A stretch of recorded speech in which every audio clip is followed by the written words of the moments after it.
The verdict and the Revelation ambassador Elena Vasquez stood perfectly still as the votes came in. Around her in the massive chamber of the Galactic Assembly, representatives from 847 different species cast their judgment on humanity. The crystalline walls of Nexus Prime reflected the colored lights that signaled each vote, creating a rainbow of condemnation. Red meant guilty. The chamber was filling with red light, the Zephyrian delegate, a creature that looked like a floating jellyfish made of starlight, pulsed with satisfaction as it cast its vote. Red. The Gurnaki representative, a massive rock-like being with glowing veins, rumbled its decision. Red. One by one, species after species voted the same way. Elena watched it all with calm eyes. Her dark hair was pulled back in a simple bun, and she wore the standard diplomatic uniform of Earth's embassy. Nothing about her appearance suggested she was witnessing the end of humanity's place in galactic society. Chancellor Zix-9, the leader of the assembly, floated at the center of the chamber. The crystalline being's body rang like a bell as it spoke. The charges against the Human Federation are as follows: dangerous unpredictability in first contact situations, excessive technological advancement without proper oversight, and the establishment of colonies in restricted space sectors. Elena nodded slightly. She had heard these charges many times during the trial that had lasted 3 months. The aliens feared humanity's rapid expansion across the galaxy. In just 2 centuries since achieving faster-than-light travel, humans had established colonies on 200 worlds and built space stations in 500 star systems. They had made first contact with dozens of species and had always offered friendship and trade, but friendship wasn't what the other species wanted from humanity. They wanted control. The vote is complete, Chancellor Zix-9 announced. 847 votes have been cast. The result is unanimous. The Human Federation is found guilty of all charges and is hereby exiled from Galactic Assembly space. You have 90 standard days to withdraw all human presence from Assembly territory. The chamber erupted in chittering, buzzing, and whistling sounds as different species celebrated. Lena remained motionless, her hands clasped behind her back. She was 45 years old and had served as Earth's primary ambassador for 8 years. She had seen this day coming long before the trial began. Ambassador Vasquez, Chancellor Zix-9 called out, its voice cutting through the noise. Do you have any response to this verdict? Lena stepped forward to the speaking platform. The chamber gradually fell silent as every alien eye sensor and organ focused on her. She looked around the vast space one last time, memorizing the faces of the beings who had just condemned her species. Then she smiled. Thank you, Chancellor Zix-9, she said, her voice clear and strong. The Human Federation accepts this verdict without protest or appeal. A wave of confused murmurs swept through the chamber. The aliens had expected anger, threats, or desperate pleas for mercy. They had not expected calm acceptance. Furthermore, Elena continued, we want to express our gratitude to this assembly for making our choice so clear. You have saved us from a very difficult decision. Chancellor Zix-9's crystalline form darkened with confusion. What decision? Elena's smile widened. Whether or not to stay. Before anyone could respond, Elena tapped a small device on her wrist. Instantly, every communication screen in the chamber lit up with the same message in 847. Different languages. Project Exodus is now active. All human assets will be withdrawn from assembly space within 30 days. Thank you for your cooperation. Chamber exploded into chaos. Delegates shrieked and roared and flashed with alarm. Chancellor Zix-9's voice rang out above the noise. What is Project Exodus? Elena was already walking toward the exit, but she paused and turned back. You'll find out soon enough, Chancellor, but I will give you one warning. You have just voted to exile the species that maintains 60% of your technology, produces 40% of your food, and operates 80% of your interstellar transportation network. I hope you have backup plans. As Elena left the chamber, her calm expression never wavered. She had been preparing for this moment her entire career. Humanity had been preparing for much longer. On Earth, General Marcus Stone received the activation signal in his underground command center beneath the Rocky Mountains. The 60-year-old veteran had spent the last 15 years planning for this exact scenario. Around him, dozens of officers and technicians snapped into action as screens displayed the locations of every human asset in the galaxy. "Ladies and gentlemen," Stone announced, "Project Exodus is live. Begin Phase 1 immediately. Cross-human space. Hidden protocols activated." On the agricultural world of New Eden, farmers began harvesting crops months ahead of schedule. The manufacturing centers of the Titan Belt factories switched to emergency production mode. On research stations throughout the galaxy, scientists started downloading and encrypting every piece of human knowledge. Dr. Sarah Chen, a brilliant physicist who had spent her career developing humanity's most classified technologies, watched from her secret laboratory on the dark side of Luna. At 38, she was the youngest person ever to head a Black Project division. Her work had been so secret that even most of humanity didn't know it existed. "How long until the fleet is ready?" she asked her assistant. 67 hours, came the reply. "All ships are responding to the activation signal." Nodded. For 20 years, humanity had been building a secret fleet of ships using technology that made assembly vessels look like toys. They had been hidden in asteroid fields, in the depths of gas giants, and in the empty space between stars. The aliens had no idea they existed. Back on Nexus Prime, the alien delegates were beginning to understand what Alina had meant. Emergency reports flooded in from across the galaxy. Human colonies were activating massive transport ships that had appeared from nowhere. Human-operated space stations were powering down non-essential systems. Most alarming of all, the jump gates that connected distant star systems were showing signs of instability. Chancellor Zixneen called an emergency session within hours of Elena's departure. The crystalline being's voice was no longer confident. "We need immediate reports on the human withdrawal." "What exactly are they doing?" The Altarian Trade Minister, a blue-scaled reptilian creature, spoke first.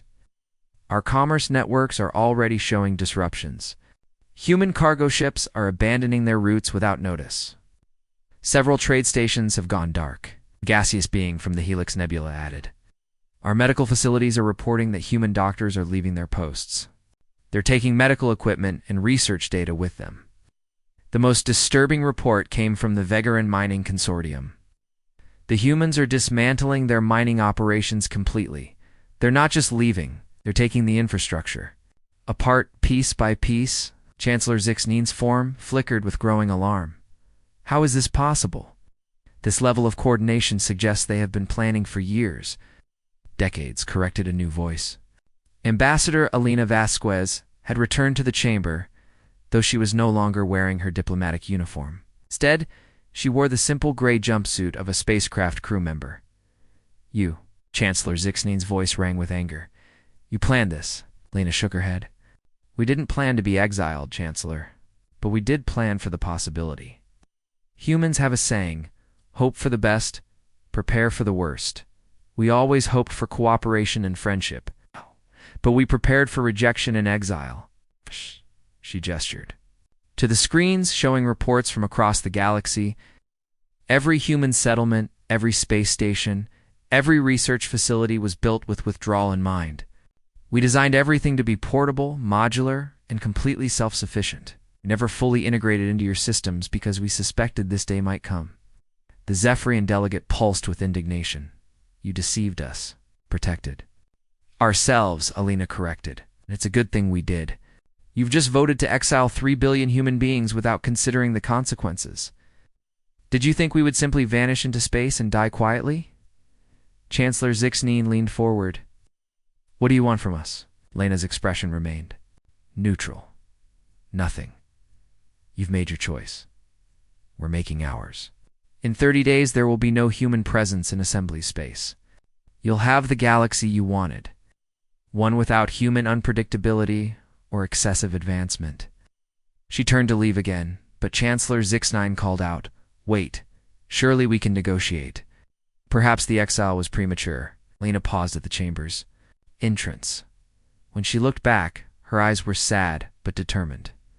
"You had 200 years to negotiate, Chancellor. You had 2 centuries to treat us as equals instead of threats. The time for negotiation has passed." As Alina disappeared through the doorway, The assembly chamber erupted in panicked discussions.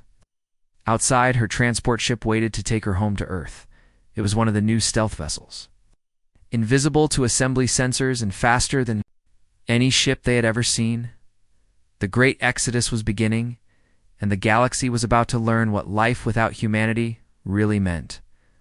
On distant Earth, General Stone coordinated the largest logistics operation in human history. President Janet Walsh, Earth's elected leader, addressed the world from the Global Assembly Hall. "My fellow humans," she began, "today marks not an ending, but a beginning.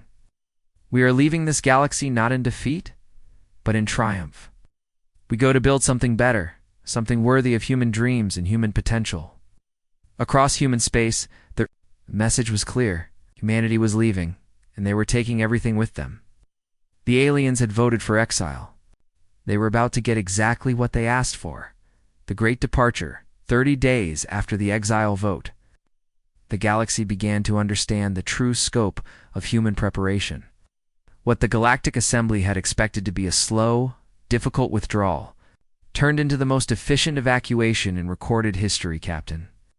Maria Rodriguez stood on the bridge of the stealth carrier Invisible Hand, watching as the last human transport ships departed from the Kepler colony. The agricultural world had been home to 50 million humans for over a century. Now it was empty, its vast farms stripped bare, its cities dismantled and packed away. "Status report," Maria called to her crew. At 42, she was one of the youngest ship captains in the fleet, but her expertise with the new stealth technology made her invaluable to Project Exodus. "All civilian transports have cleared the system," reported her navigation officer.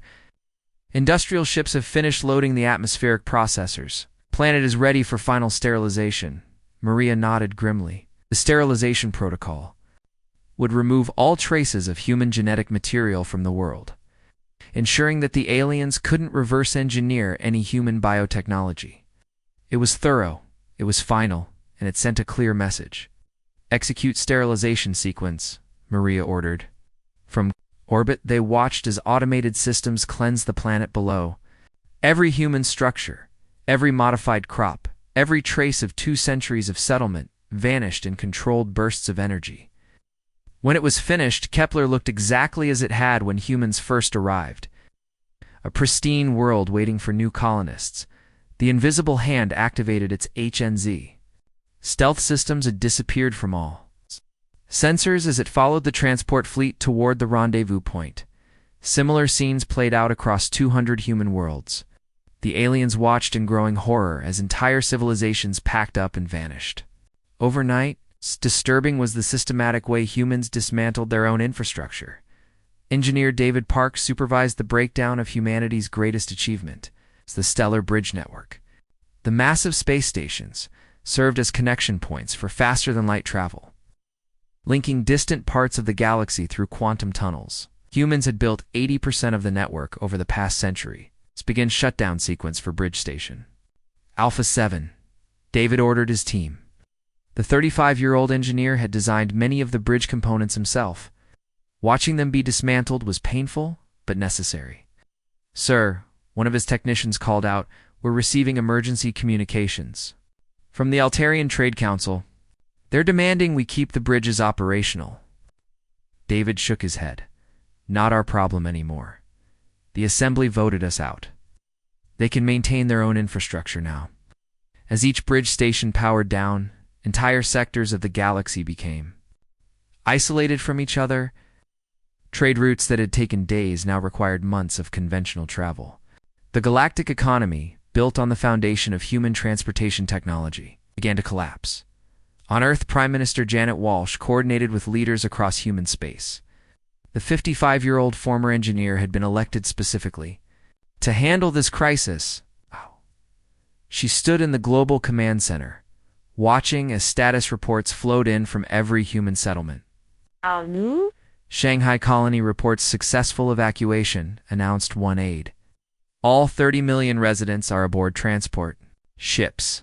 "Prometheus Research Station has completed data transfer," reported another. "All human scientific research has been secured and classified." Janet studied the massive display showing the withdrawal progress. Green dots marked completed evacuations. Yellow showed operations in progress, and red indicated problems. The display was almost entirely green. "What's our timeline looking like?" she asked General Stone. The general consulted his tablet. "Ahead of schedule on all fronts. We'll have complete withdrawal in 25 days instead of 30. The fleet is performing flawlessly." Janet wasn't surprised. The secret shipbuilding program had been humanity's greatest undertaking. For 40 years, human engineers had constructed vessels and hidden facilities throughout the solar system. The ships used revolutionary propulsion systems, advanced artificial intelligence, and stealth technology that made them invisible to alien sensors. Meanwhile, Galactic Assembly, panic was setting in. Chancellor Zixnine convened emergency sessions daily as reports of system failures cascaded in from across known space. The Vagaran Mining Consortium reported complete production shutdowns. Human-designed extraction equipment had been removed, leaving primitive alternatives that produced a fraction of the output. Food shortages spread as agricultural worlds lost their human-maintained systems. Medical crises erupted as alien doctors struggled without human-developed treatments. "This is intolerable," shrieked the Zephyrian delegate. "They're sabotaging us. They're taking what belongs to them," corrected the more level-headed Altarian ambassador. "We're beginning to understand how dependent we became on human innovation." Chancellor Zixnine's crystalline had lost much of its shine. "We reversed the exile vote?" "Even if we could," replied the Gernaki representative, "would they listen? We humiliated them publicly, treated them like criminals. Why would they trust us now?" The answer came 3 days later when the Assembly received a final message from humanity. It appeared simultaneously on every communication device in Assembly space, delivered through quantum channels that the aliens couldn't block or trace. The message was simple and devastating. To the Galactic Assembly, as requested, all human presence has been withdrawn from your territory. We leave behind no technology, no research, no infrastructure that you have not earned through your own efforts. You have the galaxy you voted for. May it bring you the peace and stability you sought. Signed, the Human Federation. It followed Was the greatest economic collapse in galactic history. Without human-maintained jump gates, trade between distant systems became almost impossible. Without human agricultural science, food production dropped by 60% across inhabited worlds. Without human medical research, alien populations faced diseases they had forgotten how to treat. The Stellar Bridge Network, humanity's gift to galactic civilization, became a liability as the unmaintained stations began to fail. Several bridges collapsed completely, creating dangerous spatial anomalies that made travel through those regions impossible. Captain. Maria Rodriguez watched it all from the bridge of the invisible hand as her ship monitored Assembly communications. Her orders were to observe and report, but not to interfere. Humanity was gone, and the aliens would have to learn to survive without them. "Captain," her communications officer reported, "we're receiving desperate messages from the Assembly. They're offering to restore human citizenship, promising better treatment, even suggesting humans could have special status in the government." Maria's expression remained neutral. "Any response ordered from command?" "Negative, Captain. We are to maintain radio silence." As the Exodus fleet gathered at the edge of galaxy, the true scale of human achievement became clear. 3 billion people aboard 50,000 ships of every size and class. Mobile cities capable of housing millions. Factory ships that could build anything from tools to starships. Agricultural vessels carrying the seeds and soil of hundreds of worlds. But most impressive were the exploration ships, equipped with humanity's greatest secret, dimensional shift drives that could travel between galaxies. While the aliens had been building ships to travel between stars, humans had been building ships to travel between galaxies. Dr. Sarah Chen stood in the laboratory ship New Horizons, making final preparations for the journey to come. Around her, the best human scientists worked to perfect the technology that would carry their species to a new home. "Dimensional shift drives are at full readiness," she reported to Admiral Harrison Chen, her older brother and commander of the exploration. "Fleet, we can open a stable gateway to the Andromeda Galaxy within 6 hours. Harrison nodded with satisfaction. The 45-year-old career officer had been planning this moment for half his life. Begin pre-jump procedures. It's time to find our new home. As the fleet prepared for its journey, long-range sensors detected massive movement in assembly space. Alien ships were converging on the locations where human colonies had been, desperate to salvage any remaining technology. They found only empty worlds and disabled infrastructure. The message was clear. Humanity was gone. They had taken their gifts with them. President Walsh addressed the fleet one final time before the jump to Andromeda. Citizens of humanity, she began, we leave this galaxy not as exiles, but as explorers. We carry with us the best of human achievement and the promise of human potential. Where we go next, we go as free people, unburdened by the fears and prejudices of others. As the massive fleet activated its dimensional shift drives, reality itself seemed to bend around the ships. Space-time twisted, colors that had no names swirled through the cosmos, and 3 billion humans took their first step into the unknown. Behind them, the galaxy they left struggled to survive without the steady hands and innovative minds that had built its modern civilization. The aliens had voted for humanity's exile. They were learning that some votes have consequences that last forever. The great departure was complete. The real adventure was just beginning. New horizons and old regrets. 6 months after humanity's departure, the Andromeda Galaxy welcomed its newest residents with wonders beyond imagination. Explorer Captain James Wright stood on the observation deck of the survey ship New Dawn. Staring at a sight that took his breath away, before him stretched a solar system unlike anything in human records. 7 suns of different colors danced in a complex orbital pattern, their combined light creating a spectrum that painted space itself in shifting hues. Dozens of planets orbited in the stable zones between the stars, and preliminary scans showed at least 12 were perfectly habitable. Captain, called his science officer, we're detecting artificial signals from the third planet, organized radio transmissions but not hostile in nature. They seem almost ... musical. James nodded with excitement. At 38, he was among the youngest exploration captains in the fleet, but his discoveries in the first month had already exceeded all expectations. Prepare first contact protocols. And remember our new guidelines. Friendship first, caution second. The human fleet had emerged. From its dimensional shift in the outer reaches of Andromeda, far from any inhabited systems, the past 6 months had been a period of careful exploration and gradual expansion. Unlike their rapid colonization in the Milky Way, humans were taking their time in this new galaxy, learning from their past experiences. On the fleet's flagship, Terra Nova, President Michael Torres reviewed the morning reports with satisfaction. The 50-year-old former diplomat had been elected during the Exodus to lead humanity in its new home. Every day brought news of successful settlements and peaceful first contacts. The agricultural ships report excellent soil compatibility on 17 worlds, announced his aide.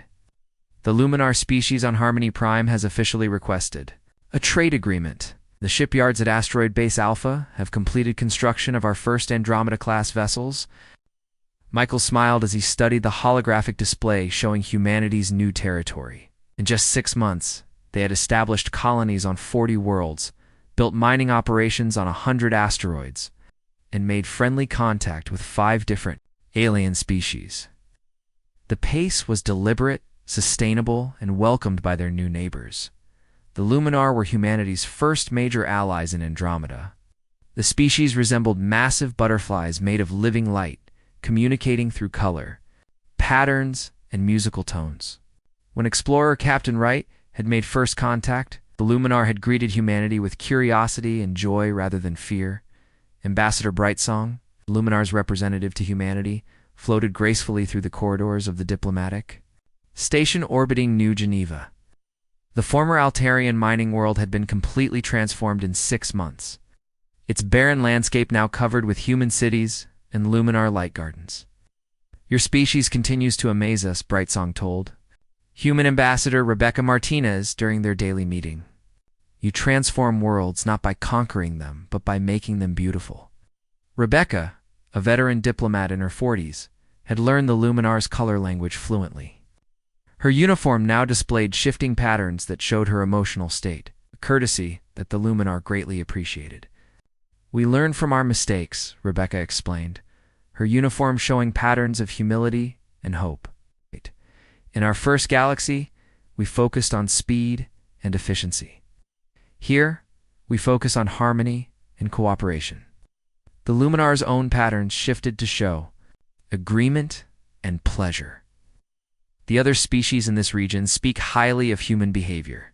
The crystalline collective wishes to share their mineral processing techniques. The ocean mines offer to teach us about deep space navigation. Your arrival has brought unity where once there was isolation. Meanwhile, in the Milky Way, the galaxy that humanity had left was struggling with cascading failures. The Galactic Assembly had dissolved into regional alliances as communication between distant sectors became nearly impossible. Trade had collapsed, technological advancement had stalled, and several species faced extinction as their life support systems failed. Chancellor Zixnine, once the proud leader of galactic civilization, now ruled over a fraction of its former territory. The crystalline being's form had grown dim with stress and regret as daily reports brought news of fresh disasters. "Status report," Zixnine requested warily. The Altarian trade minister, now serving as emergency coordinator, delivered the grim news. "Food riots on 12 worlds. The agricultural cooperatives have completely failed without human expertise. Medical crisis spreading through the Helix Nebula colonies.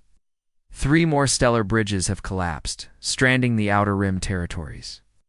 "Any word from the deep space monitoring stations?" Zixnine asked hopefully. "Nothing. If the humans are still in this galaxy, they're completely invisible to our sensors. Most analysts believe they've left our local galactic group entirely." Zixinian's form flickered with despair. 6 months ago, the Assembly had ruled the galaxy. Now, they could barely maintain order in their core systems. The exile of humanity had triggered the collapse of everything they had built together. In desperation, several alien species had attempted to recreate human technology. The results had been uniformly catastrophic. Without understanding the underlying principles, their copies of human devices either failed immediately or caused dangerous accidents. The Vagarin Mining Consortium had lost 3 entire mining complexes. When their attempt to replicate human extraction equipment resulted in uncontrolled chain reactions, the Zephorian medical corps had caused a plague outbreak when their imitation of human bioscanners malfunctioned and spread contaminated materials. Dr. Kixra, the Assembly's leading physicist, had spent months trying to reverse engineer abandoned human technology. Spider-like scientists' research had yielded only frustration and deeper respect for human innovation. "Their quantum mechanics are completely different from ours," Kixra reported to the Emergency Council. "They approach physics from an angle we never considered. Without their foundational knowledge, we cannot even comprehend their basic tools." Back in Andromeda, humanity was building something entirely new. The lessons learned from their exile had transformed their approach to galactic citizenship. Instead of rapid expansion and aggressive development, they focused on sustainable growth and cooperative relationships. Captain Sarah Kim, co-commander of the colony ship New Sol, supervised the establishment of humanity's first joint settlement with alien partners. The world of synthesis was being developed together with the Luminar and the Crystalline Collective, species contributing their unique strengths. "The integration is working perfectly," Sarah reported to the Colonial Council. "Human engineering, Luminar, biotechnology, and crystalline mineral processing are creating a civilization none of us could have built alone." The settlement below looked like a dream made real. Human architectural flowing curves blended with Luminar light sculptures and crystalline geometric patterns. Gardens of earth plants grew alongside alien flowers that sang in harmony with the wind. Technology from 3 species worked together seamlessly. Dr. Sarah Chen, now serving as humanity's chief science advisor, stood in her new laboratory on the research station Einstein's Dream. Around her, human and alien scientists worked together on projects that pushed the boundaries of known science. The Luminor understanding of quantum consciousness is fascinating, she told her research team. Combined with our dimensional shift, technology, and crystalline computational matrices, we might be able to develop instantaneous communication across galactic distances. Her assistant, a young Luminor named Softglow, pulsed with excitement. Imagine what we could accomplish if every settlement could share knowledge in real time. The rate of discovery would increase exponentially. As humanity settled into their new home, they maintained careful monitoring of their former galaxy. Long-range dimensional sensors tracked the continuing collapse of assembly civilization. Several human leaders advocated for intervention, but the majority voted to maintain their distance. We offered them partnership for 2 centuries, President Torres reminded the Global Council during one heated debate. They chose exile instead. We cannot save people who refuse to be saved. The debate intensified when monitoring stations detected massive refugee movements in the Milky Way. Entire species were abandoning their home systems as infrastructure. Failures made them uninhabitable. Billions of aliens faced starvation, disease, and death. Some humans organized relief efforts anyway. Secretly, small fleets of ships returned to the Milky Way, delivering food, medicine, and basic technology to the most desperate worlds. These mercy missions were dangerous, requiring complete stealth to avoid detection. But human compassion demanded action. Commander Lisa Park led one such mission aboard the stealth frigate Good Samaritan. Her crew delivered supplies to a dying Zephyrian colony, working through the night to repair their failing life support systems. "Why help us?" asked the colony's desperate administrator as Lisa's team prepared to leave. "Your people were exiled. We voted against you." Lisa looked at the Zephyrian's dimming form with sadness. "Because it's the right thing to do. Because your children don't deserve to suffer for your government's mistakes. Because that's who humans are." As the Good Samaritan vanished into space, the Zephyrian administrator transmitted a message to Assembly headquarters. It was a simple plea. We were wrong. Humans were never the problem. They were the solution. By the end of their first year in Andromeda, humanity had established a thriving civilization across 50 star systems. Their alliance with the Luminar had grown into a full confederation, including 7 different species. Trade flowed freely. Knowledge was shared openly. Conflicts were resolved through discussion rather than force. President Torres stood before the first Andromedan Council, a gathering of representatives from all member species. The chamber they met in was a marvel of cooperative engineering designed to accommodate the needs of every member race. "1 year ago, we came to this galaxy as exiles," Torres said, his words translated instantly into 7 different languages. "Today, we stand here as partners in the greatest alliance any of us has ever known. We have proven that different species can work together, can learn from each other, can build something greater than any of us could achieve alone." The Luminar delegation pulsed with patterns of joy and agreement. The crystalline collective rang out harmonious tones of approval. Representatives from 5 other species added their own expressions of satisfaction and hope. Ambassador Brightsong rose to respond. "Humans taught us that diversity is strength, that different perspectives lead to better solutions. You have shown us that the universe is vast enough for all of us to thrive." As the council session continued, quantum communications arrays carried news of the alliance throughout Andromeda. Ether species requested contact, eager to join this new model of galactic civilization. The Confederation was growing, and its founding principles of equality, cooperation, and mutual respect were spreading across the galaxy. Meanwhile, in the dying Milky Way, those same principles were finally being recognized as essential for survival. The Galactic Assembly, reduced to a shadow of its former power, passed a resolution formally apologizing for humanity's exile and requesting their return. The message, transmitted through every available channel, never received a response. Humanity had moved on to build something better, leaving their former neighbors to learn the hard way that fear and prejudice were luxuries no civilization could afford. As night fell on New Geneva, children of 3 different species played together in parks that glowed with bioluminescent flowers. Their laughter echoed across the city, a sound of hope and unity that had never been heard in the Milky Way. Humanity had been exiled for being too advanced, too unpredictable, too ambitious. In Andromeda, those same traits were celebrated as gifts that made everyone stronger. The galaxy that had rejected them was crumbling. The galaxy that welcomed them was flourishing. The exile was complete. The future belonged to those wise enough to embrace it together.